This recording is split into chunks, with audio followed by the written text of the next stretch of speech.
إخوان السلام عليكم. هذه طريقة الزيت ديال علوانة بالنسبة للإخوان اللي في التاونات، الناس اللي كيديروا علوانة، الناس اللي ما كيعرفوش علوانة.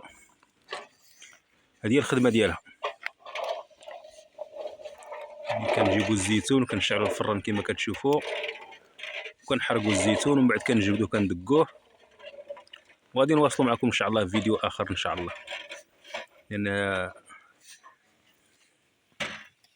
هانتوما الاخوان